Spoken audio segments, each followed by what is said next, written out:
Roger, what do you imagine will be different when it comes to the relationship between Silicon Valley and Washington under President Biden? So to be clear, President Biden made it incredibly clear that his top priority is dealing with the pandemic and the economic issues that have come from a pandemic. I don't think he can avoid taking on tech reform, though, fairly early. And there are two reasons for that. First is the pandemic itself. One of our biggest obstacles is disinformation spread over social media platforms. So I think he's going to have to take the bull by the horns there. But secondly, the constituency that elected President Biden, so we're talking about women, Black people, and brown people, they have been the people most harmed by the malfeasance of Facebook, Google, Twitter, and the rest. And so as a consequence, I think that President Biden will owe it to the people who got him elected to really work hard to protect democracy, to protect public health, privacy, and competition, which are the things that have really been undermined by internet platforms.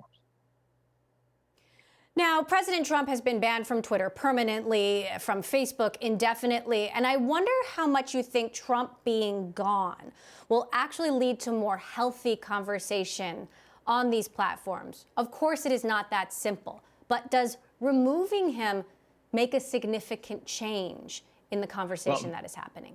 There was a report earlier in the week that shutting down Trump and QAnon pages and a couple of other things had led to a 73% decline in election-related disinformation online. You know, I think there are other factors. I'm not sure the numbers exactly something we should pay attention to, but I think directionally it's correct. Trump was one of a kind, and I think his impact on amplifying disinformation and hate and conspiracy theories is going to be hard to replicate. But the problem here, Emily, is that the business models of Facebook and Instagram, YouTube, Google, Twitter, you know, they are based on getting people emotionally engaged. And so hate speech, disinformation, conspiracy theories get amplified disproportionately. And that will continue to happen until there's regulation to change it. So I do think the Biden administration has its work cut out for it. I think it's great that Trump is off, but you know, he'll be replaced by many others who will get the benefit of that same amplification. Now, President Trump in his final days in office didn't use the traditional avenues that were certainly available to him. He didn't talk to the reporters that were on the White House lawn. He didn't do a national televised address, but instead released a video message. And the silence has almost been deafening because he didn't have access to Twitter. He didn't have access to Facebook, which almost underscores and highlights the power these platforms have had in giving him that megaphone. Yeah. What would you like to see the Biden administration do on tech? How would you like to see the administration curb the power of these platforms?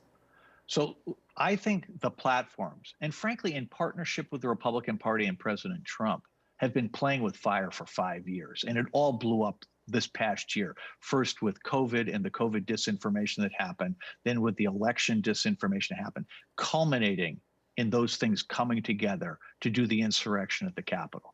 You know, the Biden administration needs to recognize that there are 3 areas of regulation that are desperately needed. We need them all at the same time. We need safety, privacy, and competition. On safety, unique among all engineering disciplines, the people who make electronic technology have no standards of behavior, no code of conduct, no requirement that they anticipate and mitigate harm before it goes into the market. That needs to change. They need to have personal liability. They need to have corporate liability, both of those, for harms that they do, to change the incentives so that technology gets back to what it used to be, which was a source of personal growth and opportunity for people as opposed to something dangerous. On privacy, what's happened is the success of Google and Facebook and others has essentially resulted in manipulation of people. You've seen that 64% of the people who join an extremist group on Facebook do so because Facebook recommended that they join. And keep in mind, those are Facebook's own numbers. And so that means at least 2 million people joined QAnon because Facebook radicalized them. So that's got to stop because that's all based on data. So we need more privacy. We need to reduce the use of private data for economic gain. And then lastly, we need antitrust regulation to return to what it used to be when we protected markets so that no one could dominate and block new entrants, no one could compete against people operating in a marketplace, no one could beat up on their suppliers or their employees. All of those things are routine today, and not just in tech. That's an economy-wide problem.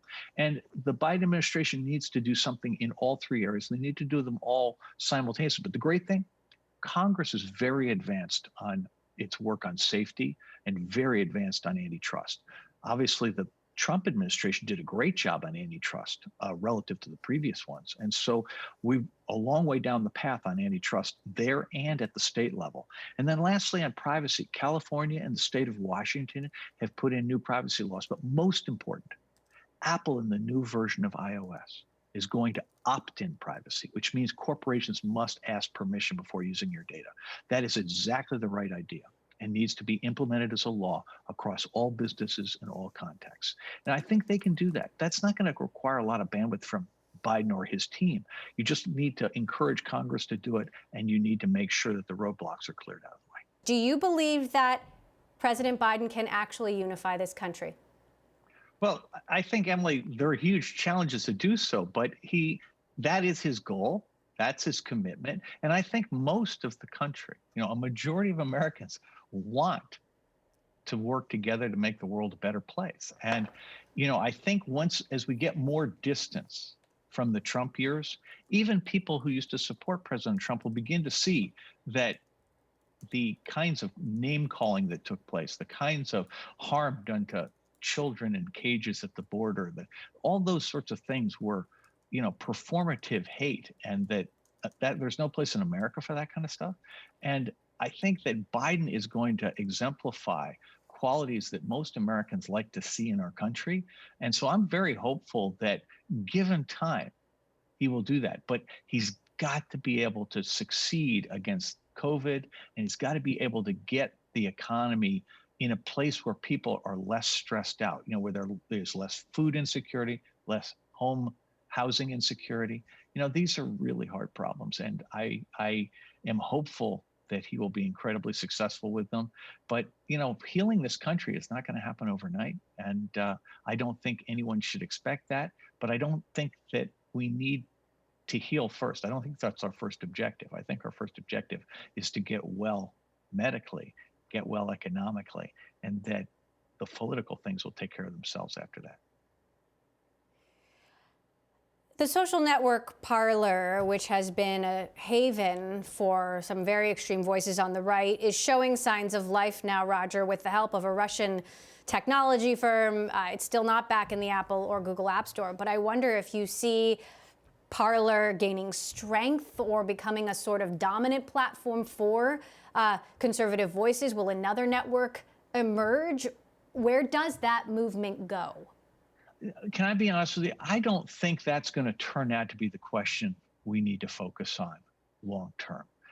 I think it's the Parler story is so deeply tied in with Trump that there is this temptation to wonder what does happen next there. But I think longer term, we have to begin to imagine social media in a very different model than the ones put forward by Facebook and Instagram and YouTube and Google and Twitter.